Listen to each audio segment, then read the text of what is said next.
കോടിക്കണക്കിന് വരുന്ന അയ്യപ്പ വിശ്വാസികൾ കാത്തിരുന്ന വാർത്തകൾ പുറത്തു വന്നു തുടങ്ങി.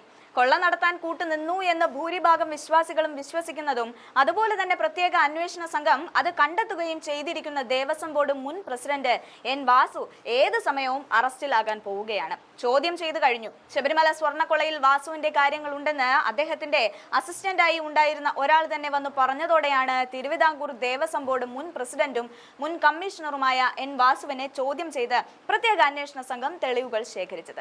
നിലവിൽ റിമാൻഡിലുള്ള ദേവസ്വം ബോർഡ് മുൻ എക്സിക്യൂട്ടീവ് ഓഫീസർ സുധീഷ് കുമാറിനെ ചോദ്യം ചെയ്തതിന്റെ അടിസ്ഥാനത്തിൽ വിവരങ്ങൾ ലഭിച്ചതിന്റെ അടിസ്ഥാനത്തിലാണ് എൻ വാസുവിനെ ചോദ്യം ചെയ്യുന്നതിന് വിളിപ്പിച്ചത്.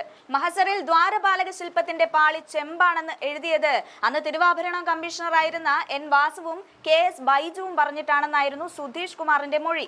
ഇതിന്റെ അടിസ്ഥാനത്തിലാണ് എൻ വാസുവിനെ ചോദ്യം ചെയ്തത്.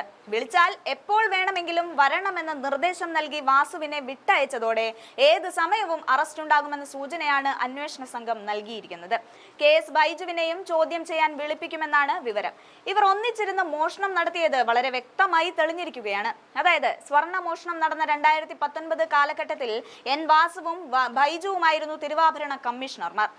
പത്മകുമാർ ആയിരുന്നു ദേവസ്വം ബോർഡ് പ്രസിഡന്റ്. ഈ കാലഘട്ടത്തിൽ സുധീഷ് കുമാർ ദേവസ്വം എക്സിക്യൂട്ടീവ് ഓഫീസറാണ്. 2019 ഡിസംബറിൽ പത്മകുമാർ ദേവസ്വം പ്രസിഡന്റ് സ്ഥാനം ഒഴിഞ്ഞു. പിന്നാലെ ദേവസ്വം ബോർഡ് പ്രസിഡന്റ് സ്ഥാനത്തേക്ക് എത്തിയത് എൻ വാസു ആയിരുന്നു. അങ്ങനെ ഒരു സംഭവം ഉണ്ടാകാറില്ല. ഉദ്യോഗസ്ഥ തലത്തിൽ ഇരുന്ന ഒരാളെ രാഷ്ട്രീയ നേതാക്കൾ ഇരിക്കേണ്ടുന്ന ദേവസ്വം ബോർഡ് കസേരയിൽ ഇരുത്തുക വഴി പിണറായിയും ദേവസ്വം മന്ത്രിയും തീരുമാനിച്ചത് വാസുവിന്റെ അറിവോടെ മോഷ്ടിച്ച എല്ലാ കാര്യങ്ങളും മൂടിവെക്കുക എന്നുള്ളതായിരുന്നു. മാത്രമല്ല, ദേവസ്വം എക്സിക്യൂട്ടീവ് ഓഫീസർ സ്ഥാനത്ത് നിന്ന് ഒഴിഞ്ഞ സുധീഷ് കുമാർ വീണ്ടും ദേവസ്വം ബോർഡിലെത്തി.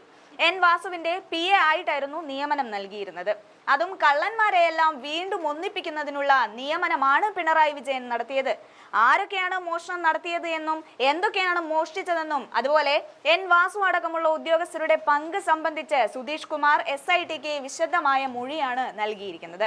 സ്വർണ്ണക്കൊള്ളയിലെ മുഖ്യപ്രതി ഉണ്ണികൃഷ്ണൻ പോറ്റിക്ക് ദ്വാരപാലക ശില്പങ്ങളിലെ സ്വർണ്ണപ്പാളി കൈമാറിയത് ഭരണസമിതി പറഞ്ഞതു പ്രകാരമാണെന്ന് സുധീഷ് കുമാറിന്റെ മൊഴിയിലുണ്ട്.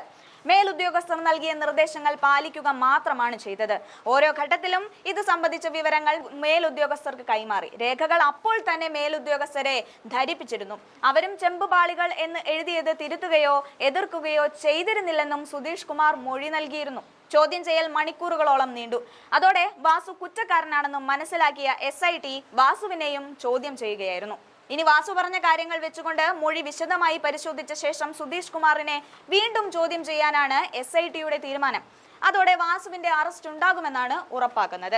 എൻ വാസുവിന്റെയും വാസുവിനെ നിയന്ത്രിക്കുന്ന മന്ത്രിയും ഉൾപ്പെടെയുള്ളവരുടെ കാര്യങ്ങൾ ഉണ്ണികൃഷ്ണൻ പോറ്റിയുമായി സംബന്ധിച്ച് കച്ചവടം ഉറപ്പിക്കുന്നത് സുധീഷ് കുമാർ ആയിരുന്നു എന്നാണ് തെളിഞ്ഞിരിക്കുന്നത്.